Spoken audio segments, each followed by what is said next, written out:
Hello everyone, today we'll be talking about the Adepti. This time we'll be talking about the Vigilant Yaksha, Xiao. So let's begin.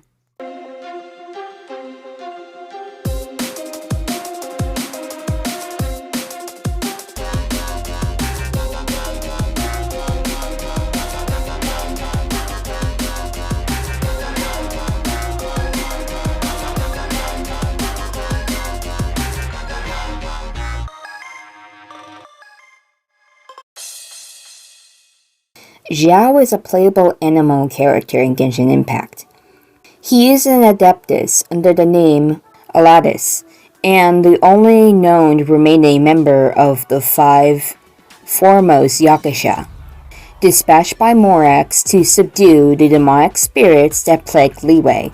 He currently resides in Wanshan Inn and mostly secludes himself from crowds and human interactions.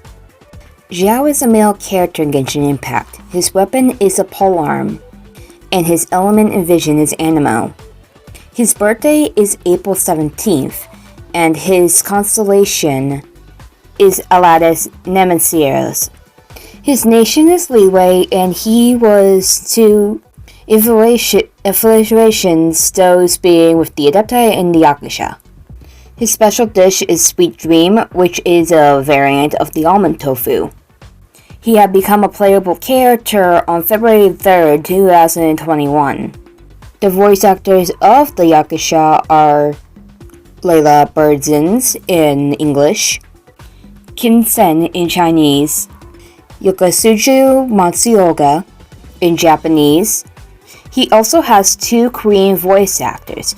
His first Korean voice actor in version 1.0 to 1.1, Jeon Young-mi, but as of version 1.2, his Korean voice actor is now Sim Kyu-yuk.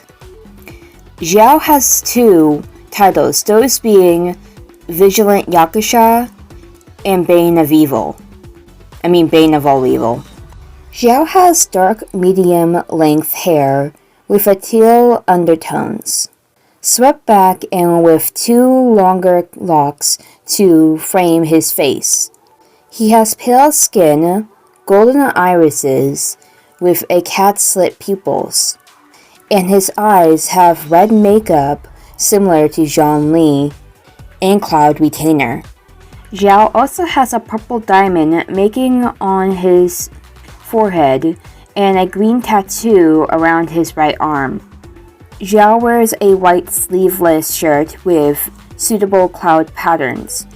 It has a high black collar with golden accents, with its left side extending further to cover his shoulder. He wears baggy dark purple pants and wears dark purple boots over top. Xiao has black and dark turquoise gloves with gold details and a necklace around his left arm. Xiao wears a white and gold sleeve with a red lining. He notably carries an animal vision on his left glove and is usually seen carrying his Yaksha mask on the back of his right hip. Xiao's original illuminated beast form may be related to Vedic deity Garuda, one of Xiao's character inspirations. Xiao is also known as the Golden Ring King. His namesake, Aladdis, though this form has yet to be seen in game, his arm tattoo supposedly is a reflection of his true form, and it is the rough silhouette of an upside-down bird. His outfit, Endearer of Eons, is described to be a classical and battle-wear fit for 1,000 years of evil conquering. Xiao is the Yaksha who has fought in the Archon War and holds a high level of seniority among Adepti. He has a reserved demeanor and has little intention of getting close to mortals. He does not want sympathy for his past and believes his fellow Yaksha would also find it insulting. He is immensely grateful to Morax for saving him. Grateful. Dedicating his life to protecting Leeway as payment. He does not take lightly to those who seek ill of the Geo Archon, regardless of whoever they are. Despite suffering from constant karmic debt, Xiao is highly resilient towards its early corruption, as his fellow Yaksha have either succumbed or died to it. Due to this debt, he prefers being alone and rarely involves himself in mortal affairs. In the few times he does have to, he asks them to get to the point for their own sake. Xiao is unfamiliar with many human customs and social norms, often finding them strange, childish, or pointless. To others, he can come off as distant and imitating. After meeting the traveler, he becomes slightly more relaxed, willing to learn customs and visit Leeway Harbor with them for their sake, despite his reservations with mortal life. He is also revealed to be a strict yet effective teacher when acting as a mentor figure for Ganyu, but he believes that as a soul-shattering Yaksha, he is not a suitable teacher for her. Unlike most of the Deptai, Xiao is not particularly fond of most human foods, although he makes exceptions to almond tofu and later grilled tiger fish, the former remaining him of the dreams he used to consume and later to honor Prevace's memory. Whirlwind Thrust is Xiao's normal attack. His normal attack can perform up to 6 constructed spear strikes, while his charge attack consumes a certain amount of stamina to perform an upward thrust, and his plummeting attack plunges from mid-air to strike the ground below, damaging opponents along the path and dealing AoE damage upon impact. Xiao does not take damage when performing plunging attacks. Limbless Static Wind Cycling is Xiao's elemental skill. Xiao lunges forward, dealing animal damage to opponents in his path. It can be used in mid-air and starts with 2 charges. Bane of all evil is Xiao's elemental burst. Xiao dons the Yaksha mask that sets gods and demons trembling millennia ago. With the Yaksha mask, it greatly increases Xiao's jumping ability, increases his attack AoE and attack damage, converts attack damage into animal damage, which couldn't be overwritten by any other elemental infusion. In this state, Xiao is considerably losing HP. The effects of this still end when Xiao leaves the field. Conqueror of Evil, Tamer of Demons is Xiao's first Ascension passive skill. While under the effects of Bane of all evil, all damage dealt by Xiao increases by 5%. Damage increases by a further 5% for every 3 seconds. The ability persists. The maximum damage bonus is 25%. Disillusion Eon Heaven Fall is Xiao's 4th Ascension passive skill. Using Limit Static Wind Cycling increases the damage of subsequent uses of Limit Wind Cycling by 15%. The effect lasts for 7 seconds and has a maximum of 3 stacks. Gaining a new stack refreshes the effect's duration. Transition Gravity Defier is Xiao's utility passive skill. It decreases climbing stamina consumption for your own party members by 20%. not stackable with passive talents that provide the exact same effects. Xiao may have the appearance of a young man, but his true age is something over 2,000 years. Fortunately, people do not tend to underestimate him on the basis of his appearance. One only needs to spend a short time with Xiao to clarify that he is not someone to be trifled with. Xiao is a man of few words. He highly is dangerous and has the most piercing glaze you ever seen. He enjoys a formidable reputation and a high level of seniority among the Adepti, but is relatively unknown in the mortal realm. This is inevitable. Xiao is not one of those popular deities to whom people pray for wealth and protection, nor he is a mystical sage of Julian cars to whom pillagers flock in search of divine wisdom.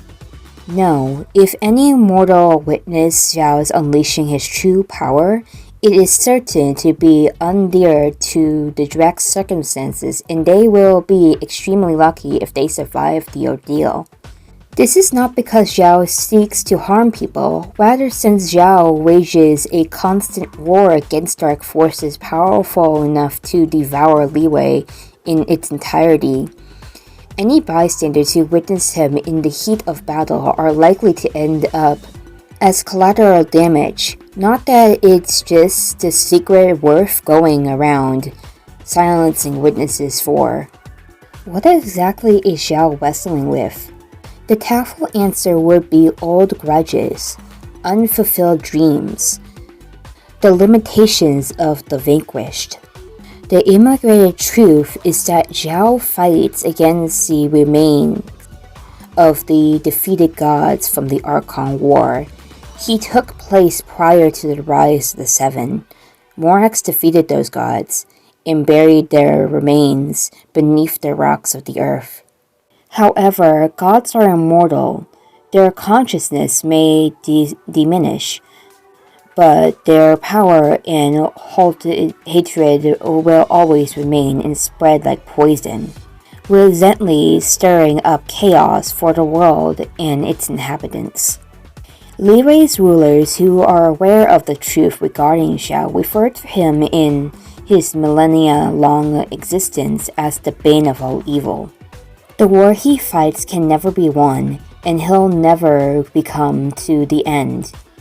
It is also an invisible war that no one will ever witness or thank him for. Xiao is not this Yaksha's true name, but a name given to him in the interest of his own protection. Back in a younger, more native time, a god that had gotten a hold of Xiao's weakness and forced him to serve as their bloodhound, in which captivity he was forced to perform cruel and violent acts. Many died at his hands, many hope were crushed, and he was even forced into devouring his victims' dreams. As much as it pained him to do this, he was helpless to resist. Finally, on the battlefield of the Archon War, Morax, the Geo-Archon, had a fateful encounter with the Yaksha's master. The current state of the world had already revealed the results of the battle. Rex Lapis liberated the Yaksha and gave him the name Xiao. In the fables of another land, the name Xiao is the name of a spirit who encountered great suffering and hardship. He endured much suffering, as you have. Use the name from now on. To repay his debt of gratitude to the Geo-Archon, Xiao shouldered the burden of protecting Leeway in the millennia to follow. His past of service under the evil god had rid Xiao of his innocence and gentleness. All that remained with him was the means to kill and the width of his sins. The only way he could be of service to mortals was in doing battle. But what could people do for him in return? No ordinary person will ever stop to ask such a question. The sight of Xiao, even far off in the distance, was imitating enough to send people instantly running for their lives. That said, if ever someone did want to show some appreciation for Xiao, there is perhaps one day they could try. There is a certain secret agent of the Qixing who is tasked with supporting Xiao in subduing demons. The secret agent runs a front organization called the Wanshen Inn. Occasionally, Xiao stops by the inn for a bowl of ramen tofu, and if you could see the look on his face when he eats it, there's no mistaking it. He clearly loves the stuff. Nonetheless, it is not the sweet taste that Xiao harkens after. Its texture he finds irresistible. Apparently, it is very similar to that of the dreams he used to devour. What exactly is Xiao wrestling with? To those in Li Wei's corridors of power, Xiao's battle is against the evil manifestations produced by the remnants of defeated gods. However, if you ask Xiao the same question, he may well give you an entirely different answer. Xiao was once enslaved by an evil god and suffered immensely under his rule until finally regaining his freedom at Rex Lapis' hand. Xiao's power were highly regarded by the Adepti, and he seemed to vanquish all manner of evil demons with consummate ease. But the evil gods also held immense power, and thus lust for revenge ran deeper than even mere mortals could even comprehend. Xiao relentlessly slaughters the endless, impure manifestations of the vengeful souls, but in doing so, he caused them to fracture.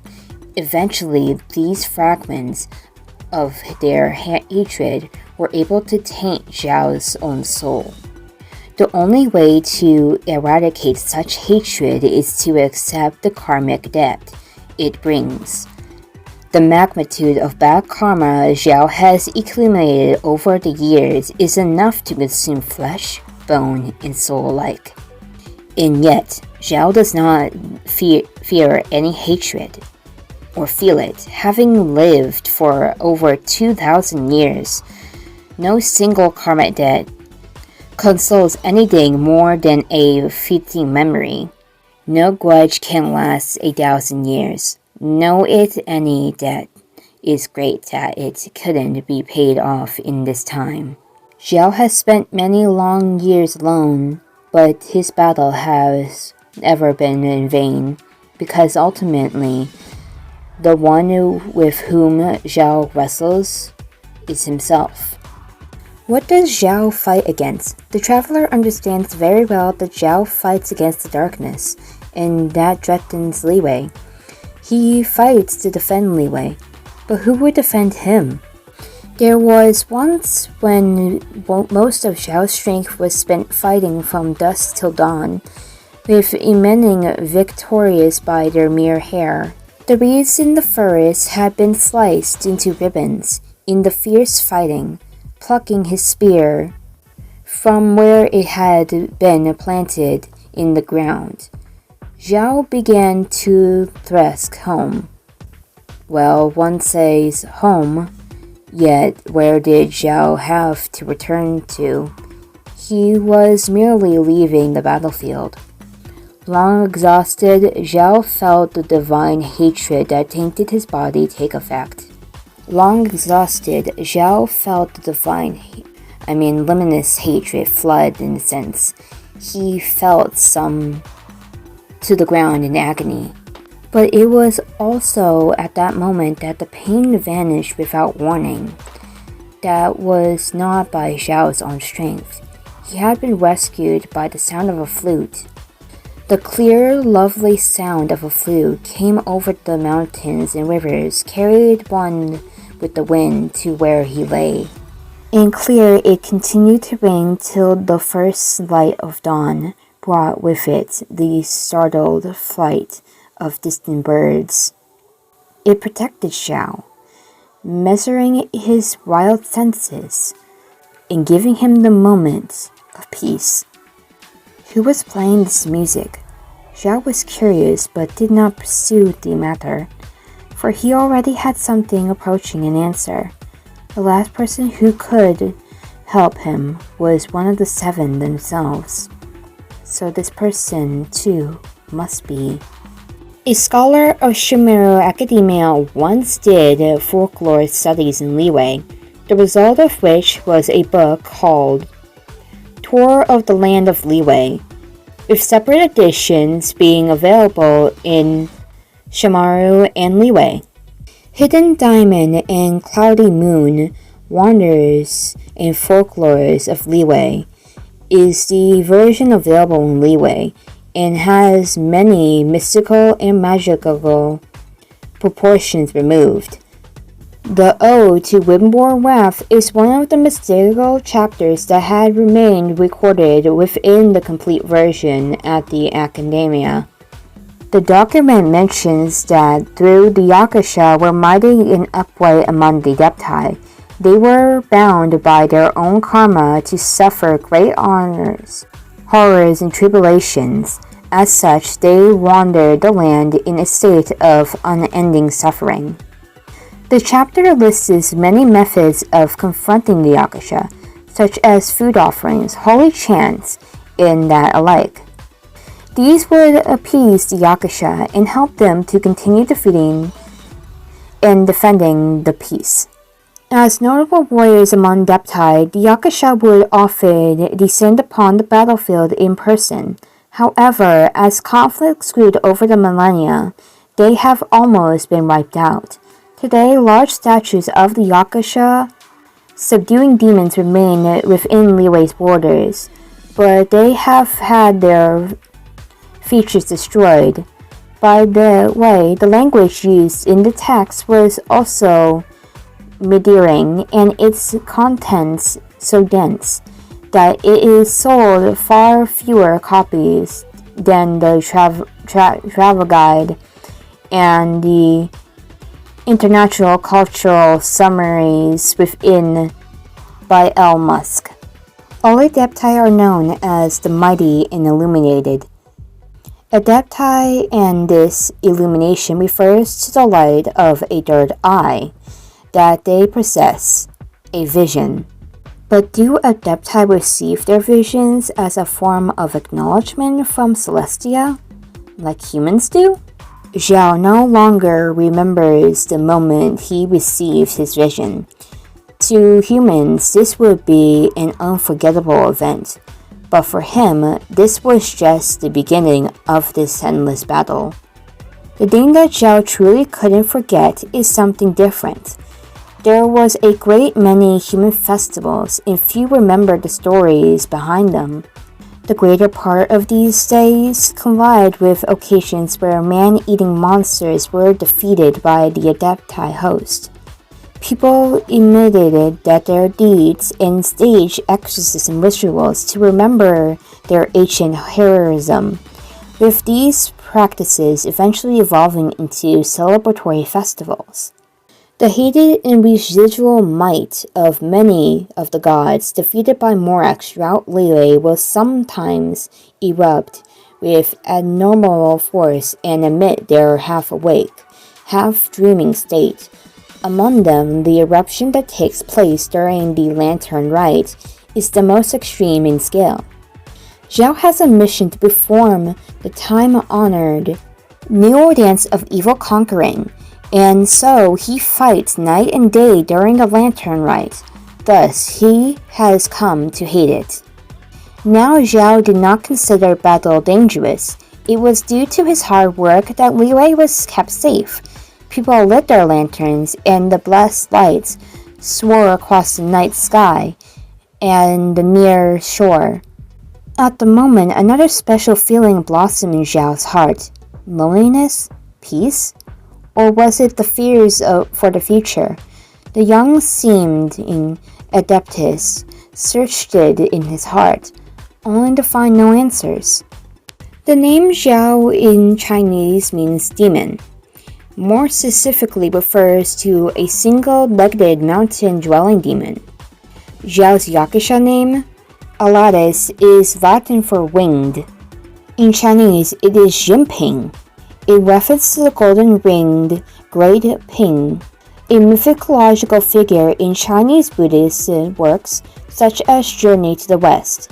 The golden-winged Great Ping was delivered with Garuda, the golden-winged eagle, and the Yaksha in Buddhist, Hindu, and Jain mythology. Xiao's animal element may derive from the pun of the word ping. In some ancient Chinese texts was used as a variant character for feng, from which the modern character for winged feng is derived.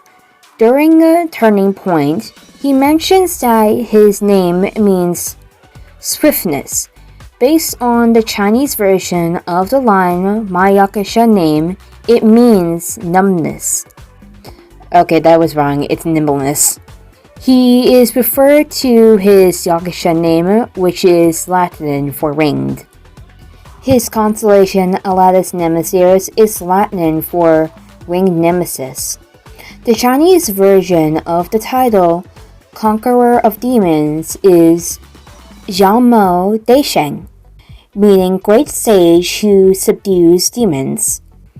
Deisheng, great shade, is also the title used by the 7 great demon kings in the Chinese classic Journey to the West from the 16th century, notably by its main character, Sun Wukong, the Monkey King, who stayed himself as the Qisheng Deisheng, meaning the great sage, heaven's equal. Fact number 1. He was playable during the Closed Beta Test 1 and the Closed Beta Test 2 in 2019, but was not released in Genshin Impact until version 1.3. In fact 2, the Yaksha's name, the Guardian Adepti trailer, Venti cameos as the player of the Diwa Fu, implying that the music kept Xiao from succumbing to karmic debt. And so, Xiao also has a voiceover regarding Venti, being aware that he's Barbados, but cuts himself off. Fact 3. Xiao is the demon-conquering young man mentioned in Lustrous Stone from Ganyun's description. On the Wanshan Inn bulletin board, one message inquiries about a youth standing on the top floor, referring to Xiao. Fact 4. Xiao is Ganyun's teacher/mentor figure. However, he believes that he would not be suitable for her long term. Fact 5. In the Chinese voiceover, Xiao shares his voice actor Qin Sen with Chong Yun. Chong Yun, as an exorcist, is familiar with Xiao and mentions his deep respect for the Yaksha in his voiceover lines and his hangout event, Signs of Evil. However, Chong Yun couldn't accept that Xiao disparages the methods of exorcists.